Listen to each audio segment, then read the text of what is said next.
خواجہ صاحب کہتے ہیں جاتے سجن کو کوئی دیکھ نہیں سکتا، اللہ کرے کوئی جاتے سجن کو کبھی نہ دیکھے، کیونکہ دل پارا پارا ہو جاتا ہے۔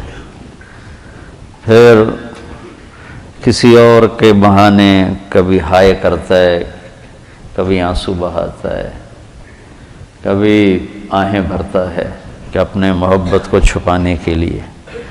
بادن ہوا کا صبرت ام لم تصبر وبکاک ان لم یجر دمعک او جرا۔ متنبی۔ امر الفؤاد لسانہ وجفونہ فکتمنہ وکفا بجسمک مخبرا۔ میں ایک جگہ بیٹھا تھا، سامنے ٹی وی چل رہا تھا، آواز نہیں تھی۔ میں نے دیکھا ایک نوجوان ناچ رہا ہے، ڈانس کر رہا ہے ساحل پر، اور اس کے ساتھ 10-12 لڑکیاں وہ بھی ڈانس کر رہی ہیں۔ تو میں نے دیکھا بہت خوبصورت نوجوان ہے۔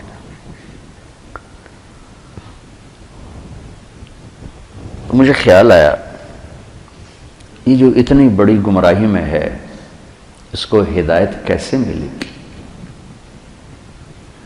اور کون اسے جا کر اللہ کا پیغام سنائے گا۔ یہ وہیں بیٹھے بیٹھے ایک اس کی خوبصورتی اور جوانی پہ رحم آیا، ایک اس کے پلٹا کھانے کو میں نے بہت مشکل سمجھا۔ خیال آ کے گزر گیا، میں وہاں سے اٹھ گیا، کچھ دن اس کا نقش میرے دل دماغ پر رہا، پھر محو ہو گیا، مٹ گیا۔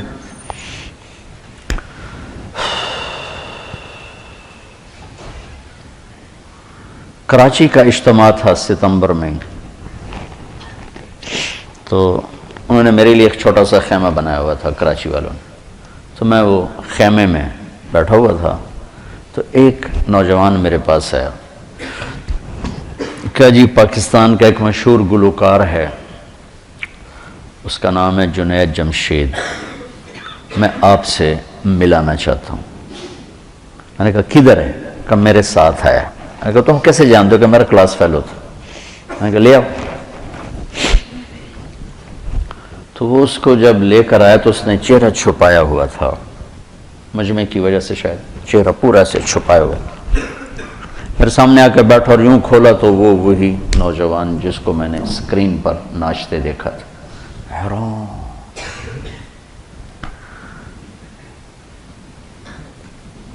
تو میں نے کہا آپ کا نام؟ کہا جی جنید جمشید۔ میں نے کہا کیا کرتے ہو؟ کہا میرا موسیقی سے تعلق ہے۔ میں نے کہا گاتے ہو یا بجاتے ہو؟ کہا جی میں گاتا ہوں۔ کہ یہ جو دل دل پاکستان ہے یہ میں نے گایا ہے۔ اچھا اچھا اچھا، وہ تو بہت مشہور ملی نغمہ ہے۔ کہاں جی وہ میں نے گایا ہے۔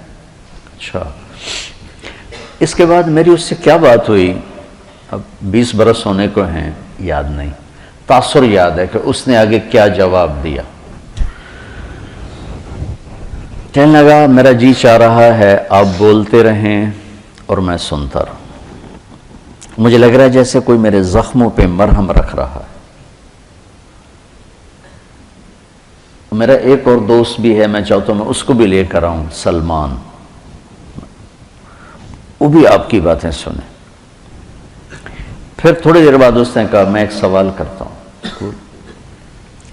ایک پاکستانی نوجوان جس گلیمر کو، گلیمر کہتے ہیں رعنائی، عیاشی، دنیا کی موج میلہ، جس موج میلے کو ایک پاکستانی نوجوان خواب میں دیکھتا ہے، وہ مجھے حقیقت میں حاصل ہے، میرے پاس ہے، لیکن اس کے باوجود میرے یہاں اندھیرا ہے۔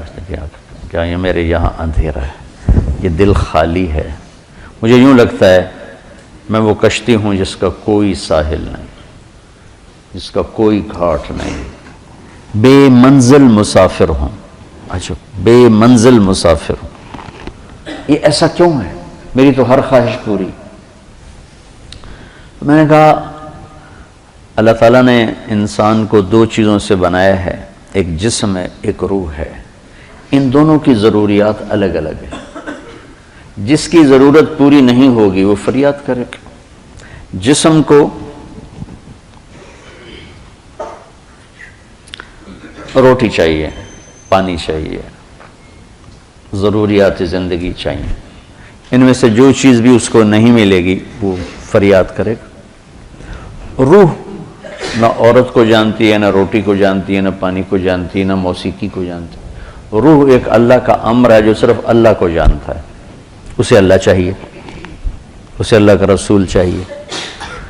تو جسم کو روٹی نہ ملے تو وہ پریشان ہوتا ہے.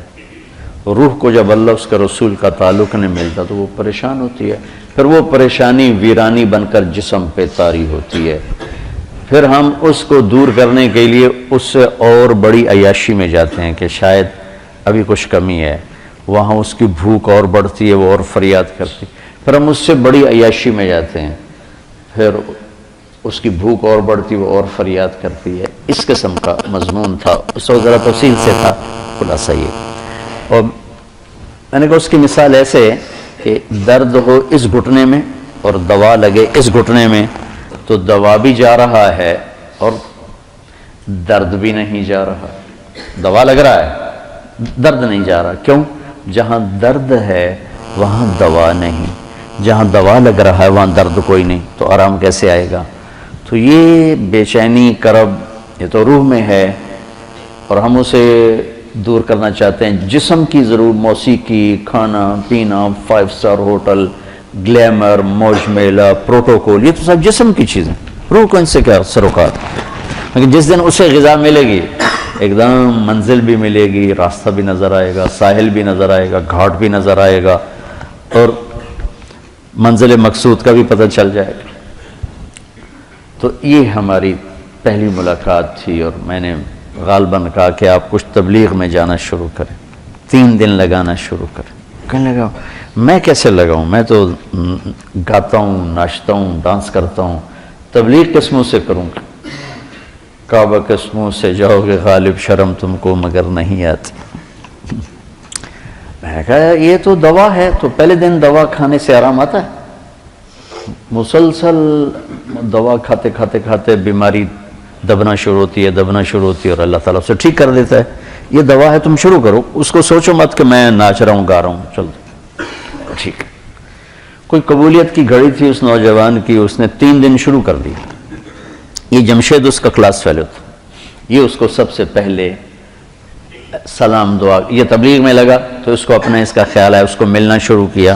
پھر ایک جگہ پر آ کر وہ رک گیا، آگے نہیں لے جا پا رہا. تو اللہ نے اس میں مجھے ذریعہ بنایا، مجھے ڈالا.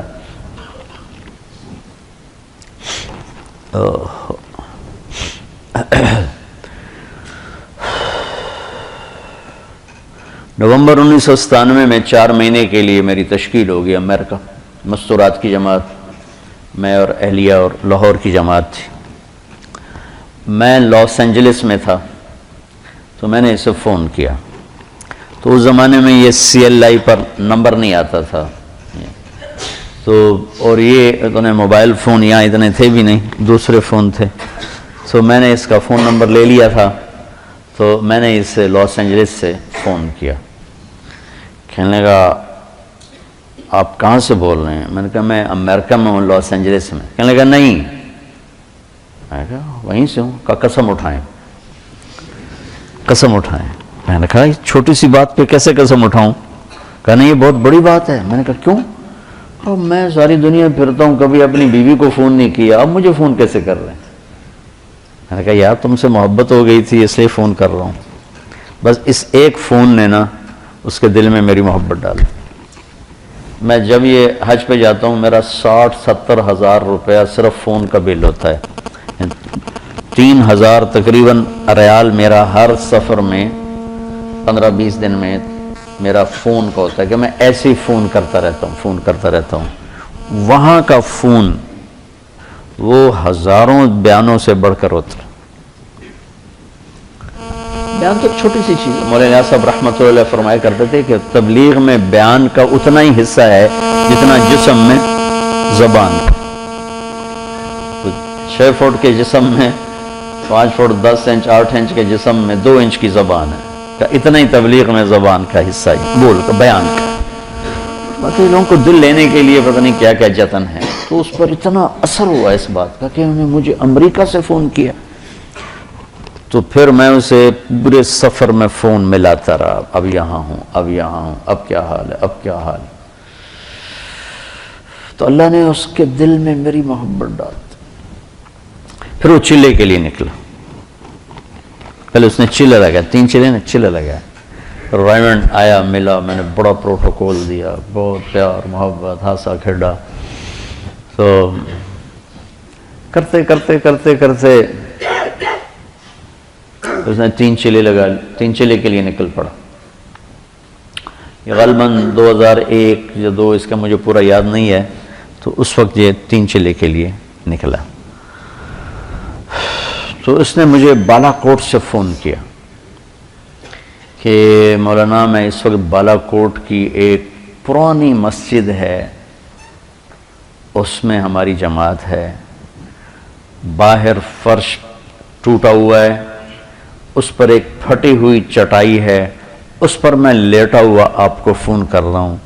اور جس سکون چین کو میں 5 اسٹار ہوٹلوں میں ڈھونڈتا تھا وہ مجھے یہاں اس ٹوٹی ہوئی مسجد اور پھٹی ہوئی چٹائی پہ مل چکا ہے.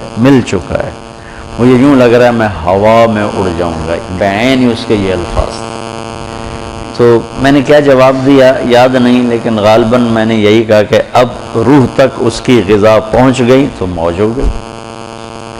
یہ اس نوجوان کا ابتدائی سفر تھا. اس کا ماضی کیا تھا؟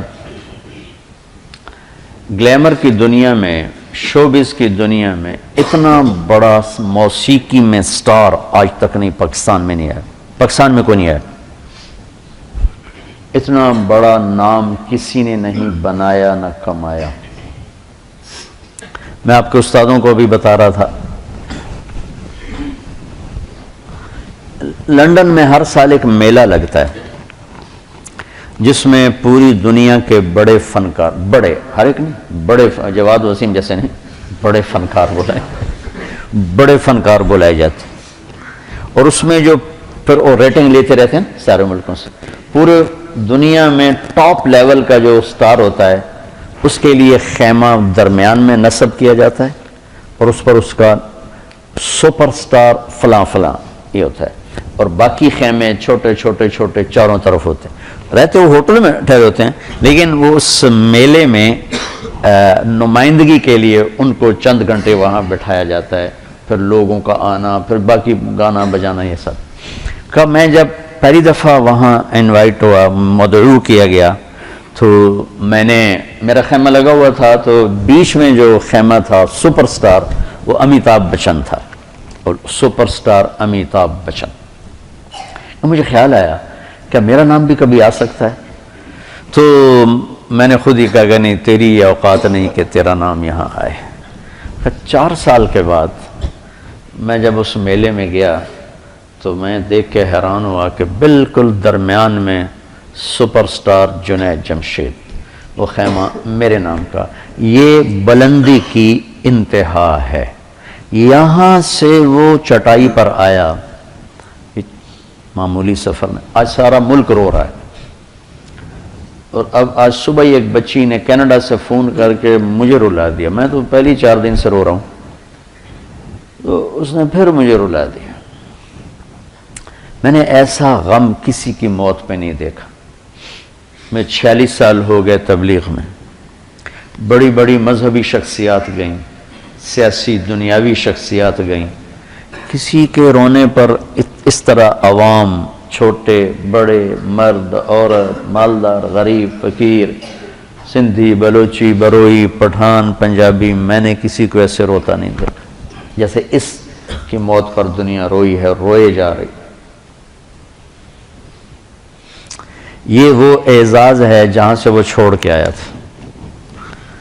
ابراہیم بن ادم رحمۃ اللہ علیہ جب حکومت چھوڑ کے جنگل کی راہ لی تو وہاں ایک درویش پہلے بھی اللہ اللہ کر رہا تھا. اس کو غیب سے کھانا آتا تھا. تو ان کا کھانا آیا تو انہوں نے ان کو دعوت دی کہ آئیے کھائیے، تو انہوں نے کہا نہیں آپ کھائیں، مجھے بھوک نہیں۔ انہوں نے اپنا کھا لیا، 2 روٹی اور کچھ ساتھ ترکاری۔ جب ابراہیم بن ادم کو بھوک لگی اور انہوں نے دعا کی تو پورا دسترخوان اتر آیا، بھرا ہوا۔ تو وہ درویش ایک دم بول اٹھا، یا اللہ میں تو برسوں سے پڑا تجھے یاد کر رہا، میرے لیے 2 روٹی اور سبزی اور یہ آج آیا اور اتنا بڑا دسترخوان۔ تو کہتے ہیں میں نے یہ واقعہ پتہ نہیں کہاں پڑھا تھا یا کہیں سے سنا تھا، سند تو مجھے معلوم نہیں ہے۔ تو غیب سے آواز آئی کہ تم جھونپڑا چھوڑ کے آئے ہو، یہ بادشاہت چھوڑ کے آیا ہے۔ تو ہر ایک کو اعزاز، انزل الناس منازلہم، انزل الناس منازلہم۔ تو اللہ نے اس کو اس کے منزلہ پر اتارا۔ واللہ میں نے ایسا سوگ، ایسا ماتم، ایسا رونا میں نے نہیں دیکھا۔ جنہوں نے کبھی اس کو دیکھا بھی نہیں وہ بھی روئے جا رہے ہیں۔ اتنی بڑی جگہ سے نیچے آنا، تمہیں کوئی ممبر سے اتار دینا تو تم کفر کے فتوے اور بغاوت پہ آ جاؤ۔ کہاں سے وہ اترا ہے؟ یہ سروزہ جماعت کا امیر بدل دو نا تو جس کو بدلو اس کو غصہ چڑھو کہ مجھ سے امارت چھین لی۔ تبلیغ والوں نے اس کی قدر نہیں کی، مکی مسجد والوں نے اس کی تشکیلیں بند کر دیں کہ یہ تو اپنی ترتیب پہ چلتا ہے۔ میں تمہارے استادوں سے کہہ رہا تھا کہ ہاتھی کو ٹوکرے میں کوئی بٹھا سکتا ہے؟ اس کے لیے تو اس کے حساب سے دروازہ چاہیے۔ ہاتھی والوں سے دوستی ہو تو دروازے بڑے کرو، ہے نا، مثل مشہور ہے۔ بھائی آپ مسجد وار کام نہیں کر رہے، اصل میں آپ مسجد وار کام نہیں۔ ارے بھائی وہ مسجد وار کام کا ہے یہ تو ہمارے جیسے کے لیے مسجد وار کام تو اس پر ایک لگ گیا کہ یہ اپنی ترتیب پہ چلتا ہے، تبلیغ کا یہ اصول نہیں، تبلیغ کا یہ طریقہ نہیں۔ اللہ نے تبلیغ میں شہادت دے کر کہا میرا ہی طریقہ ہے، یہ میرا ہی کام کر رہا ہے، یہ میرا ہی کام کر رہا ہے۔ وہ جانے اس نے اللہ کا پیغام سنا ہے۔ کلبوں میں بڑے بڑے ہال جہاں داخلے کا ٹکٹ پتہ نہیں کتنے 100 پاؤنڈ ہے، وہاں سے جا کے اللہ کی بات سنا، اللہ کے نبی کا گیت گائے ہیں، اللہ کے نبی کی بات سنائی۔ 6 بر اعظم میں ہر بڑے ملک میں اللہ نے اس کو پھرایا اور آخر میں اپنے نام پہ موت دیکھ کے اپنے پاس بتائی۔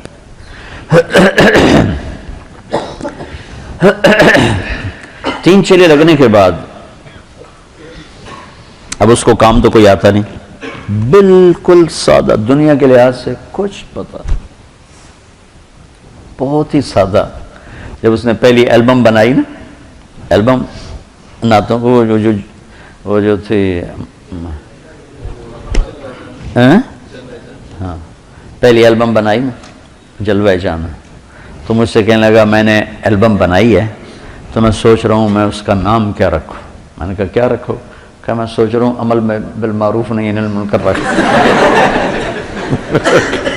تیری عقل کو سلام رب وقوف، یہ کوئی رکھنے کا نام ہے؟ کہنے لگا پھر آپ بتائیں۔ میں نے کہا اس کا نام رکھو جلوہ جانا۔ تو انہوں نے کہا واہ اس میں تو موسیقی ہے، جلوہ جانا اس میں تو موسیقی ہے۔ تو اس نے پھر ساری اس کی جو البمز ہیں اس کے نام میں نے رکھے، کہ وہ بنا لیتا پھر مجھ سے کہتا نام بتائیں، پھر پتہ نہیں آگے کیا کیا نام، سب نام میں نے اس کے رکھے تھے۔ تو بہت سیدھا تھا دنیا کے لحاظ سے۔ تو جب موسیقی چھوڑی تو کمائی ختم، اور کوئی ہاتھ پکڑنے والا کوئی نہیں، مکان بیچنا پڑا، بک گیا، کام نہیں چلا۔ تو مجھے فون کر کے کہا کہ مولانا صاحب آج میرے گھر میں اتنے پیسے نہیں ہیں کہ میں اپنی ماں کی دوا خرید سکوں، پیسے کوئی نہیں، کدھر جاؤں، کیا کروں؟ این اس وقت پیپسی والوں نے اس کو پیشکش کی کہ 10 گانے پیپسی کے لیے گاؤ، 4 کروڑ ہم سے لے لو۔ گھر میں دوا کے پیسے نہ ہوں اور 4 کروڑ کی پیشکش ہو۔ لبنان میں ایک لڑکی تھی عیسائی، گلوکار نوال. پیپسی والوں نے اس کو تیار کیا پیپسی کی مشہوری کے لیے گانا، مکس گانا مرد اور. اس نے شرط لگائی کہ جنید صرف پاکستان سے میرے ساتھ گا سکتا ہے اور کوئی اس کے ساتھ گاؤں گے اور کسی کے ساتھ. تو لہذا انہوں نے اس کو لینے کے لیے اتنی بڑی قیمت لگا دی. تو کاد الفقر ان یکون، فقر آدمی کو کہاں تک پہنچاتا ہے. تو وہ اتنا بے بس ہو چکا تھا کہ اس نے کانٹریکٹ سائن کیا، حامی بھری، شیو کرایا اور لبنان پہنچ گیا. مجھے پتہ چلا تو سب کو دعا میں لگایا اور خود میں نفلوں میں لگ گیا. پتہ نہیں میں کتنی نفل پڑھتا گیا، دعا مانگوں نفل پڑھوں، دعا مانگوں نفل پڑھوں. غالباً کوئی 50 نفل میں نے پڑھے. بے قراری کی کیفیت، رونا آئے. ایسوں کو تو ذمہ ہوتا ہے مالدار لوگوں کے کہ وہ سنبھالیں، لیکن موسیٰ علیہ السلام کا فرمان ایک روایت میں آتا ہے، جب اللہ ناراض ہوتا ہے تو پیسہ بخیلوں کو دے دیتا، حکومت نکموں کو دیتا ہے، بارش بے موسم کی کرتا ہے. تو عموماً اس وقت پیسہ بخیلوں کے پاس. تو جب وہ وہاں پہنچا اور انہوں نے اس کو ہوٹل میں ٹھہرایا، ادھر ہم کچھ نہیں، اوپر والے کا نظام تھا. پتہ نہیں کیا چیز ذریعہ بنی. میں ایسے ہی دعویٰ کروں کہ میں نے دعا کی، میں نے نفل پڑھے، اللہ مجھے بڑے دعوے سے بچا. کہتا میں ہوٹل میں جب لیٹا تو میں بے قراری شروع ہو گئی، بے چینی شروع ہو گئی، نیند نہیں آ رہی، کروٹیں بدلتے رات کے 12 بج گئے اور میرے اندر آگ آگ آگ. آخر میں بے قرار ہو کے اٹھا، بیگ اٹھایا، کمرہ بند کیا، کاؤنٹر پہ چابی پھینکی اور سیدھا بیروت ایئرپورٹ پر آ گیا. اور پہلی فلائٹ جو مجھے ملی اس پہ چڑھ کے دبئی، اور دبئی سے پاکستان آ گیا. پاکستان پہنچا تو پرانوں کا جوڑ شروع ہو چکا تھا. پرانوں کا جوڑ. تو مجھے بتایا دوست نے کہ وہ آ چکا ہے تو اس کو بلاؤ، ورنہ وہ سب اس کو گالیاں نکال رہے ہیں، تانے دے رہے ہیں، بولیاں مار رہے ہیں، تو اسے بلاؤ. تو میں نے اسے فون کیا کہ جوڑ شروع ہے، تم آ جاؤ. کہنے لگا میں کس منہ سے آؤں گا؟ میں نے کہا جو منہ تیرا اللہ نے بنایا اسی منہ سے آ جا. کہنے لگا اچھا میں آؤں گا. مجھے اندازہ ہو گیا کہ یہ نہیں آئے گا. تو میں نے اس کو فون کیا، سلمان اس کا نام. میں نے کہا سلمان ایسا کرو، اپنا اور اس کا ٹکٹ کروا لو اور اس کو بتاؤ نہیں، بس جب جانا ہے اس کو بتا دینا. تو اس کو لے کے آؤ اور رات کی فلائٹ لے کے آؤ، دن کی نہ لاؤ، کسی نے دیکھا تو پھر ایسے ہی بدتمیزی نہ کرے. تو میں نے اگلے دن اسے فون کیا کہ آ رہے ہو؟ کہ مولانا میں نے بہت کوشش کی، ٹکٹ نہیں مل رہا، بکنگ نہیں ملی، اس لیے بہت معذرت چاہتا ہوں. میں نے کہا تیری بکنگ ہو چکی ہے، تم سلمان سے ملو، تمہاری رات 7 بجے یا 9 بجے کی فلائٹ ہے، وہ تمہیں لینے آ رہا ہے. کہا آپ نے مجھے پھنسا ہی لیا، چھوڑا ہی نہیں. تو رات کو 9 بجے کے قریب وہ اترا لاہور ایئرپورٹ. تو میں نے اپنی گاڑی بھیجی، گاڑی پہ لے کر آیا. وہاں جوڑ میں ناول خان صاحب کے مکان پر ایک کمرہ میرے پاس ہوتا تھا. میں نے اس کمرے میں اس کو ڈال دیا. میں نے کہا تم نے یہاں سے باہر نہیں نکلنا، یہیں رہو، کمرے میں ہی رہو. ایک دن باقی تھا تشکیلوں میں، تو وہ دن کمرے میں ہی رہا. رات کو نکلا تھوڑا بہت ادھر. اگلے دن ہم گئے سیالکوٹ. تو بہت اس کا اکرام کیا، ہنسا کھیڑا، کوئی تبلیغ کی بات نہیں کی، کوئی یہ نہیں کہا شیف کیوں کرا دی، 3 چلے تم نے ضائع کر دیے، تبلیغ کو بدنام کر دیا. ایک یہ رخ ہوتا ہے. ایک ہوتا ہے کہ وہ نشہ پلا کے گرانا تو سب کو آتا ہے، مزہ تو تب ہے کہ گرتے کو تھام لے ساقی. تو واہ واہ واہ واہ، یا کوئی گانا تو سنا تو چل بھائی وہ شروع ہو جاتا. تو 5ویں دن جب ہم واپس آ رہے تھے تو وہ میری گاڑی وہ چلا رہا تھا، کہنے لگا مولانا آپ نے مجھے دوبارہ پھنسا لیا، مجھے باندھ دیا آپ نے، کہا اب میری پکی توبہ ہے۔ میں نے کہا ایسا کر ذرا اس کو مشہور کرو تاکہ ذرا راستہ بند ہو جائے واپس جانے کا۔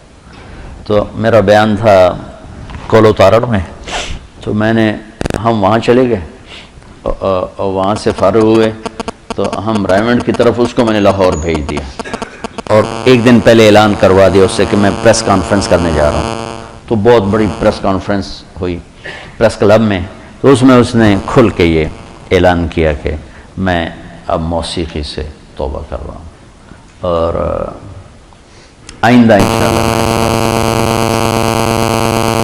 ملی نغمے بہت گائے گئے۔ ہمارا طریق خان بہت بڑا نام، اس نے بڑے زبردست ملی نغمے گائے، لیکن دل پاکستان کی جو مقبولیت ہوئی اس شخص کی زبان سے، آج تک کوئی ملی نغمہ اس کو نہیں پہنچ سکا۔ تو پھر یہ کراچی واپس گیا، اب اس کے پاس کوئی راستہ نہیں ہے، حیران پریشان ہے۔ تو یہ مسجد میں پریشان بیٹھا تھا، تو اس کا جو سہیل کا بہت بڑا احسان ہے اس پر اور میں اس کو سلام کرتا ہوں۔ وہ ایک چھوٹا سا تاجر تھا، کوئی بہت بڑا تاجر نہیں تھا، چند کروڑ کا اس کا بزنس تھا۔ تو اس نے اس سے پوچھا کہ جنید بھائی آپ پریشان کیوں ہیں؟ کہا گھر سے پریشان ہوں، کیا کروں، کہاں سے روٹی کھاؤں؟ ایک دکان بنائی، وہ چلی نہیں۔ کہنے لگا مجھ سے تو کوئی آ کے کرتے ہی نہیں خریدتا، تبلیغ والے بھی نہیں آتے، نیک لوگ بھی نہیں آتے۔ تو اس نے کہا میرا کاروبار ہے، آپ میرے ساتھ شیئر کر لیں۔ کہ میرے پاس تو پیسے کوئی نہیں، کہاں سے شیئر کروں؟ آپ کے پاس کوئی پراپرٹی ہے؟ تو پھر کہنے لگا مجھے یاد ہے انگلینڈ میں ایک مکان تھا، انہوں نے کہا وہ بیچ دیں۔ تو وہ 1,00,000 پاؤنڈ میں اس نے وہ بیچ دیا، تو 1 کروڑ 1.25 کروڑ اس کو ملا۔ تو وہ مجھے دے دیں اور آپ کا 30% آپ کا، باقی میرا 70 میرا۔ تو اللہ تعالیٰ نے اس کو ہنر دیا تھا، اس کا نام تھا، تو اللہ نے جو پھر اس کی قربانی، اس نے اس کو تو کچھ پارٹنر ہو تو پھر کہتے ہیں اب یہ کام کرو، یہ ذمہ داری اٹھاؤ، اس نے اس کو فری کر دے گا، اب جاؤ جو مرضی کرو، بس تیرا نام مجھے چاہیے، تو جو مرضی کر۔ تو اس وقت ان کا برانڈ پاکستان کا سب سے بڑا برانڈ بن چکا، اور حیرت کی بات ہے یہ بڑے بڑے نام والے گل احمد اور کھاڑی اور کیا کچھ کتنی لڑکیوں کے اشتہار چھاپ رہے ہیں، پورے پاکستان کو لڑکیوں سے بھر دیا، ان کا ایک اشتہار نہیں ہوتا لڑکی کا، اور پاکستان کا سب سے بڑا برانڈ ہے۔ کئی سال سے ہر سال ٹرافی لے رہے ہیں، ایکسپورٹ کی ٹرافی یہ لے رہے ہیں۔ تو اس نے پھر اس کو تھاما اور اس نے پھر اللہ نے اس کے لیے رزق کا دروازہ کھولا۔ پھر مجھے کہا کرتا تھا کہ اللہ نے مجھے موسیقی میں اتنا نہیں دیا جتنا حلال راستے سے، کہ موسیقی کا پیسہ تو اتنا بے برکت تھا، آتا تھا پتہ نہیں کہاں چلا جاتا، میں ہر وقت فقرا رہتا تھا، اور اللہ تعالیٰ نے اس کا ہاتھ پکڑا اور رزق کے دروازے کھولے، پھر ساری دنیا میں مقبولیت کے دروازے کھولے، اور پوری دنیا پھر چلہ لگانا، 7 مہینے لگے، چلے لگے، سے روزے لگانا۔ اب ہمیں یہ سلیقہ نہیں کہ جو جس مرتبے کا ہے اس کو اس کے مطابق چلائیں، یہ ہمیں سلیقہ نہیں۔ یہ میں نے مولانا سعید خان صاحب کو اپنی آنکھوں سے کرتے دیکھا تو مجھے سمجھ میں آیا، ورنہ مجھے بھی کچھ خبر نہیں تھی۔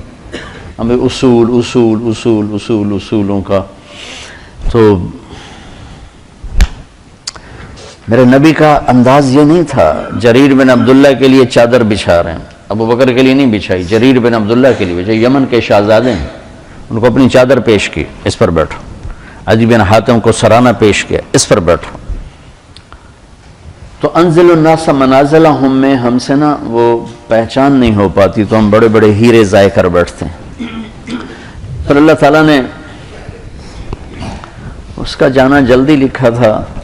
میں گیا جمعہ کو ان کے ہاں، تو اس کی بیگم بہت رو رہی تھیں، وہ کہہ رہی تھیں کہ مجھے آج کل کہہ رہا تھا کہ دیکھو عائشہ میرے پاس ٹائم تھوڑا ہے، جلدی کر لو بچوں کی شادیاں، اور دیکھو تم ناراض نہ ہونا، میں نے اللہ سے اب اس کے راستے کی شہادت مانگی ہے، تو تم پریشان نہ ہونا میرے بعد، میرے بچے تمہاری خدمت کریں گے، سہیل بھائی تمہاری ضرورتوں کا خیال رکھیں گے، میں نے اللہ سے شہادت مانگی ہے، مجھے لگتا ہے میری عمر بس 52 سال ہی ہے، 52 سال کی عمر میں انتقال ہو۔ تو کہنے لگی میں نے اس سے کہا تیری ماں 75 سال کی عمر میں مری، تیرا باپ 80 سال کی عمر میں مرا، تو کیوں ابھی سے موت کر رہا؟ کہتا بس مجھے لگتا ہے میرے 52 سال ہی ہیں، لہٰذا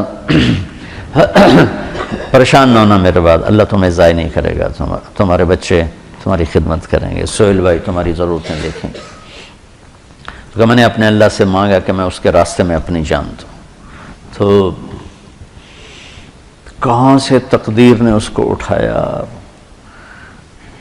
امریکہ سے انگلینڈ آیا، انگلینڈ سے کراچی آیا، کراچی سے لاہور آیا، تو لاہور تھا تو سعید چلی کی جماعت میں چل رہا ہے وہاں چترال، اس کا فون آ گیا کہ میری نصرت کے لیے آؤ، سہیل کو بھی اس کو بھی، تو تیار ہو گیا، ٹھیک ہے میں آتا ہوں، اور سہیل کو بھی اس نے تیار کیا، مجھے بھی فون کیا آپ بھی چلو، تو سہیل نے بھی کہا، میں نے کہا ٹھیک ہے آپ لوگ تو چلو، میں بھی دیکھتا ہوں اگر موقع ہوا تو میں بھی چلتا ہوں آپ کے ساتھ، میں تو کبھی چترال گیا نہیں، چلو آپ کی برکت سے میرا بھی سفر ہو جائے گا۔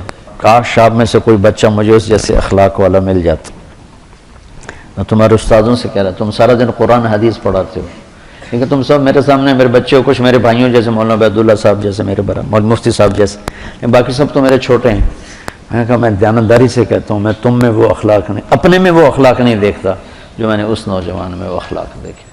تو سٹیج پر جب اداکار آتا ہے تو اس کے آنے کا جو وہ ہوتا ہے نا، اس کو کہتے ہیں انٹری، وہ اگر ایسی ہو کہ مجمع اثر لے لے تو پھر وہ چھا جاتا ہے۔ وہ آئے جواد وسیم کی طرح پیٹ نکال کے تو وہ کبھی بھی سٹیج پہ مشہور نہیں ہو سکا۔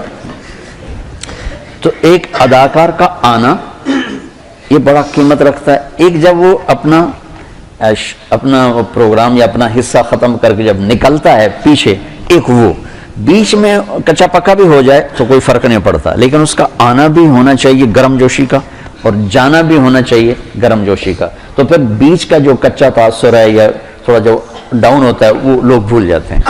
تو پھر میں وہ اس کو تشبیہ دیا کرتا تھا، میں کہا جنید تیری انٹری بڑی زبردست ہوتی ہے۔ مجھے اتنے لوگ فون کرتے ہیں، کبھی کوئی ایسے گرم جوشی، کبھی کسی نے مجھے اتنی گرم جوشی سے کبھی نہیں کہا مولانا مولانا مولانا، چاہے دن میں 10 دفعہ فون کروں، اسی گرم جوشی کے ساتھ بول۔ یہ میرے والد مرحوم میں عادت تھی کہ وہ جس کو ملتے تھے آؤ جی ایسے کر کے ملتے، تو لوگ ساری زندگی یاد رکھتے تھے۔ وہ پہلی انٹری ایسی ڈالتے تھے، حالانکہ وہ بڑے غصے والے تھے، لیکن پہلی انٹری ایسے آؤ جی، تو وہ لوگ ساری زندگی یاد رکھتے۔ اب مجھ سے وہ ہوتا ہی نہیں ہے،